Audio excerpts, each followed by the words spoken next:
Om Amriteshwariye Namaha.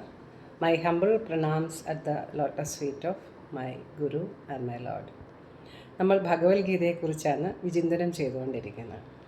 അർജുനൻ്റെ വിഷാദത്തിന് മറുപടിയായി ഭഗവാൻ യഥാർത്ഥ എങ്ങനെ ജീവിക്കണമെന്ന് ജീവിതോപദേശങ്ങൾ നൽകുന്നതാണ് ഭഗവത്ഗീത. അതായത് ഒരു മനുഷ്യൻ തൻ്റെ ജീവിതത്തിൻ്റെ ആത്യന്തികമായ ലക്ഷ്യത്തിലേക്ക് എങ്ങനെ ബോധപൂർവം വിവേകപൂർവം ജീവിക്കണം എന്ന ഉപദേശങ്ങളാണ് ഭഗവത്ഗീതയിൽ ഭഗവാൻ പറയുന്നത്. അത് സാധാരണ മനുഷ്യൻ്റെ ജീവിതത്തിൽ നിന്ന് തുടങ്ങാവുന്നതാണ്. അതാണ് ഭഗവത്ഗീതയുടെ സൗന്ദര്യവും. ഈ അർജുന വിഷാദ യോഗത്തിന് മറുപടിയായി ഭഗവാൻ പറയുന്നത് ആദ്യം നമ്മൾ കണ്ടു പുനർജന്മത്തിൻ്റെ സാധ്യതകളെ കുറിച്ചാണ്. അതായത് ഹൈന്ദവ വിശ്വാസങ്ങളുടെ ഏറ്റവും വലിയ അടിസ്ഥാനമായ അടിത്തറ പുനർജന്മ സിദ്ധാന്തം തന്നെയാണ്. അതായത് ഒരു ജീവൻ എത്രയോ യോനികളിൽ കൂടി ജന്മമെടുത്തിട്ടാണ് മനുഷ്യജന്മം പ്രാപിക്കുന്നതെന്ന സിദ്ധാന്തം. നമ്മൾ വിചാരിക്കുന്നത് പോലെ ഈ ജന്മം കൊണ്ട് നമ്മുടെ ജീവിതം അവസാനിക്കുന്നു. ഇന്ന് യുവതലമുറ പറയുന്നത് പോലെ ഒരു ജീവിതമേ ഉള്ളൂ, നമുക്കത് അടിച്ചു പൊളിച്ചു ജീവിക്കാം. അല്ല, ഹിന്ദുമതം നമ്മളെ ഓർമ്മിപ്പിക്കുന്നത്, ഭാരതീയ ഋഷിമാർ അവതാരങ്ങൾ നമ്മളെ ഓർമ്മിപ്പിക്കുന്ന ഗുരുക്കന്മാർ നമ്മളോട് ആവർത്തിച്ചു പറയുന്നത് അങ്ങനെയല്ല, ജീവിതം ഒരു തുടർക്കഥയാണ്. അതുകൊണ്ട് ബോധപൂർവം വിവേകപൂർവം തന്നെ ജീവിക്കണം ഓരോ നിമിഷവും. ഈ സിദ്ധാന്തത്തിൽ നിന്ന് തന്നെയാണ് ഭഗവത്ഗീതയുടെ ഉപദേശങ്ങൾ തുടങ്ങുന്നതും. ഭഗവാൻ എത്രയോ ജന്മം നീയും ഈ രാജാക്കന്മാരും ഞാനും കഴിഞ്ഞു പോയിരിക്കുന്നു. എൻ്റെ ജന്മങ്ങളെക്കുറിച്ച് എനിക്കെല്ലാം ഓർമ്മയുണ്ട്, നിൻ്റെ ജന്മങ്ങളെക്കുറിച്ച് നിനക്കവയൊന്നും ഓർമ്മയില്ല എന്ന് മാത്രം എന്ന് ഭഗവാൻ പറയുന്നു. അപ്പോൾ നമ്മളുടെ വിശ്വാസങ്ങളുടെ അടിത്തറ തന്നെ, ജീവിതം എങ്ങനെ പടുതുയർത്തണം എന്ന ചിന്തയുടെ അടിസ്ഥാനം തന്നെ ജീവിതം ഒരു തുടർക്കഥയാണ് എന്നുള്ളതാണ്. ഭഗവാൻ എപ്പോഴൊക്കെ ഭൂമിയിൽ അധർമ്മം ധർമ്മത്തെ അടിച്ചമർത്തുന്നു, ആ സമയത്തൊക്കെ, അല്ലെങ്കിൽ ധർമ്മത്തിന് ഗ്ലാനി സംഭവിക്കുന്നു, ആ സമയത്തൊക്കെ ഭഗവാൻ സ്വയം ഇച്ഛയാ ഈ ഭൂമിയിൽ അവതരിക്കുന്നു, പല രൂപങ്ങളിൽ പല ഭാവങ്ങളിൽ. പക്ഷെ നമ്മളോ, നമ്മളുടെ കർമ്മങ്ങളുടെ ഫലമായി നമ്മൾ നിസ്സഹായരായി വീണ്ടും വീണ്ടും ജനിക്കുന്നു. ഈ വ്യത്യാസമാണ് ഉള്ളത്. അപ്പോൾ ഈ ജന്മ മരണ ചക്രം ചിലപ്പോൾ വളരെ വേദനാജനകമാണ്. ഇതേപോലെ അർജുനൻ നേരിട്ട പോലുള്ള വലിയ പ്രതിസന്ധിയിൽ, വേദനാജനകമായ സന്ദർഭങ്ങളിൽ ജീവിതം നമ്മളെ കൊണ്ട് പെട്ടെന്ന് നിർത്തും. അത് രോഗമാകാം, യുദ്ധമാകാം, അല്ലെങ്കിൽ നമ്മുടെ സ്വന്തക്കാരുമായുള്ള ചില അസ്വാരസ്യങ്ങളാവാം, വേദനകളാവാം, എന്ത് ദുരിതങ്ങളാവാം, ദാരിദ്ര്യമാവാം. ഇങ്ങനെ ജീവിതം നമുക്ക് ചിലപ്പോൾ വളരെ പ്രതീക്ഷിക്കാത്ത തിരിച്ചടികൾ തരും. അതുകൊണ്ട് എങ്ങനെ ജീവിതത്തെ ബുദ്ധിപൂർവ്വം ബോധപൂർവം പടുത്തുയർത്താം, ഇതാണ് ഭഗവത്ഗീത നമുക്ക് നൽകുന്ന ഉപദേശം. അതുകൊണ്ട് തന്നെയാണ് ഇത് എല്ലാവരും പഠിക്കേണ്ട ഗ്രന്ഥമാണ്. ആധ്യാത്മിക അന്വേഷികൾ മാത്രം പഠിക്കേണ്ടതല്ല. യഥാർത്ഥത്തിൽ എല്ലാ മനുഷ്യരും ആധ്യാത്മിക അന്വേഷികൾ തന്നെയാണ്. ചിലർ ബോധപൂർവം അത് ചെയ്യുന്നു, ചിലർ അറിയാതെ ജീവിതത്തിൻ്റെ ഒഴുക്കിൽപ്പെട്ട് ജീവിക്കുന്നു, അത്രമാത്രം. അവിടെ എപ്പോഴാണോ നമുക്ക് ജീവിതം എന്ന യാത്രയെക്കുറിച്ച് അവബോധം ഉണ്ടാവുന്നത്, അപ്പോൾ നമ്മൾ ശ്രദ്ധിച്ച് ജീവിക്കുന്നു. അത് ചിലപ്പം നമ്മളൊരു ഗുരുവിനെ കാണുമ്പോഴാകാം, ജീവിതത്തിലെ പ്രതിസന്ധിയിലാവാം, നമുക്ക് കൂടുതൽ അവബോധം ഉണ്ടാകുന്നു. അപ്പോൾ ഈ പുനർജന്മ സിദ്ധാന്തം തന്നെയാണ് ഹൈന്ദവ വിശ്വാസങ്ങളുടെ സനാതനധർമ്മത്തിൻ്റെ ഏറ്റവും അടിസ്ഥാനമായ അടിത്തറ. കുറേ ജന്മങ്ങളിൽ കുറേ വിവിധതരം സ്ഥാവരങ്ങളായും ജംഗമങ്ങളായും ചെറിയ ചെറിയ പുഴുക്കളായും പറവകളായും പക്ഷികളായും മൃഗങ്ങളായും വാനരന്മാരായും ജനിച്ചതിന് ശേഷമാണത്രേ ഒരു മനുഷ്യന് മനുഷ്യജന്മം കിട്ടുക.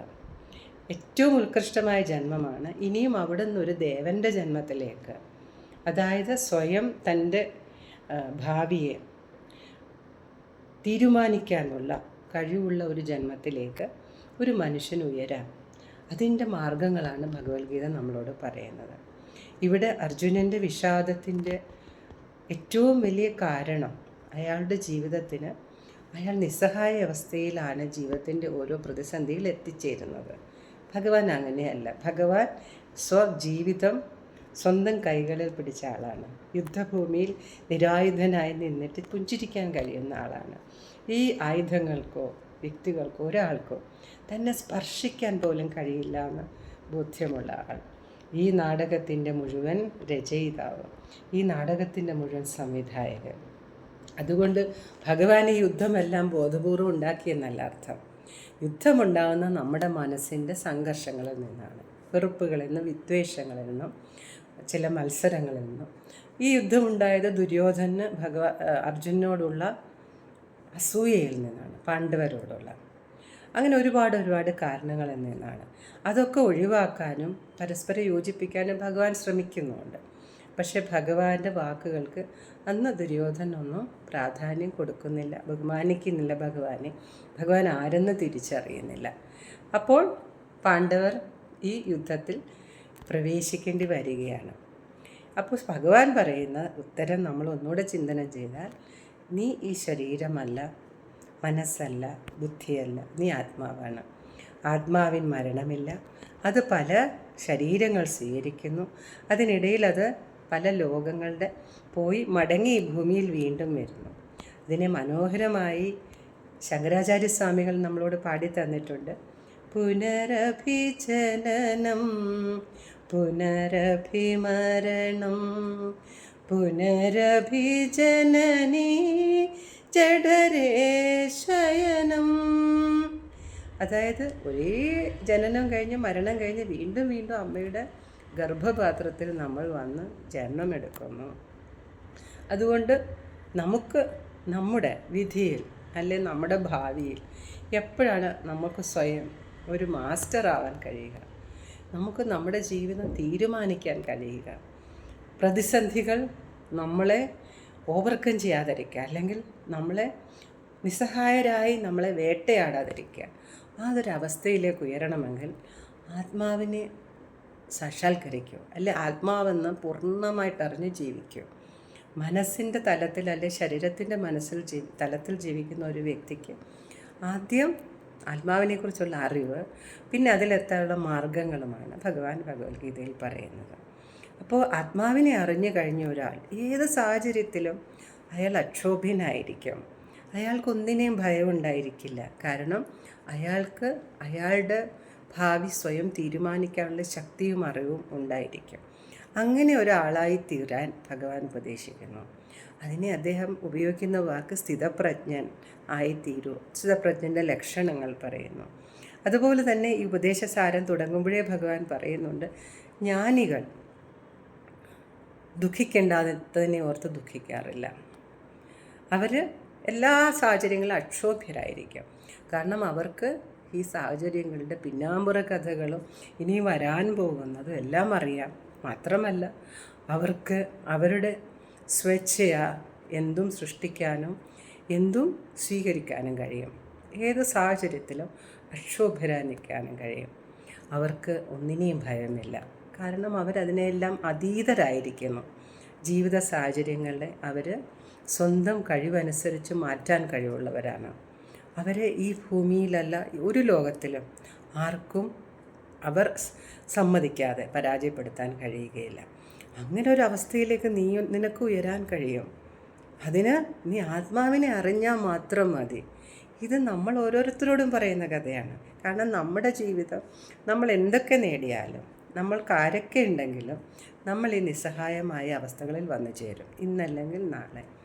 അപ്പോൾ നമുക്ക് അന്നേരം ഒരു താൽക്കാലികമായ ചില ഉപാധികൾ വെച്ചല്ലേ താൽക്കാലികമായ ചില സൊല്യൂഷൻസ് ഉണ്ടാക്കാം എന്നല്ലാതെ നമ്മുടെ ജീവിതത്തിൻ്റെ നിയന്ത്രണം നമ്മുടെ കയ്യിലാവണമെന്നില്ല, ഒരിക്കലും ആവില്ല.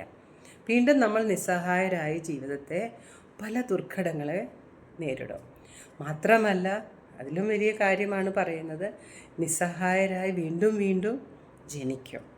പിന്നെ നമ്മുടെ മനസ്സ് നമ്മളെ വലിച്ചിഴച്ചുകൊണ്ട് ദുർമാർഗത്തിലേക്ക് ചരിച്ചാൽ, അല്ലെ നമ്മുടെ മോശം ആഗ്രഹങ്ങളോ സാഹചര്യങ്ങളോ നമ്മളെ വളരെ നീചമായ എന്തിലേക്കേലും ചലിപ്പിച്ചാൽ, കൊണ്ടുപോയാൽ, നമ്മൾക്ക് മനുഷ്യജന്മത്തിൽ താഴെയുള്ള ജന്മങ്ങളും സിദ്ധിക്കാം. അങ്ങനെയുള്ള ഒരു അപകടം കൂടി മനുഷ്യജന്മത്തിനുണ്ട്.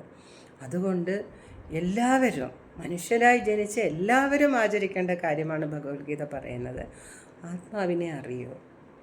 ആത്മാവ് ഭഗവാൻ പറയുന്നുണ്ട് വളരെ നന്നായിട്ട്, ആത്മാവിനെ ആയുധം കൊണ്ട് മുറിവേൽപ്പിക്കാൻ കഴിയില്ല, ആത്മാവിനെ ജലം കൊണ്ട് നനയ്ക്കാൻ കഴിയില്ല, അഗ്നി കൊണ്ട് ദഹിപ്പിക്കാൻ കഴിയില്ല, വായു കൊണ്ട് ഉണക്കാൻ കഴിയില്ല.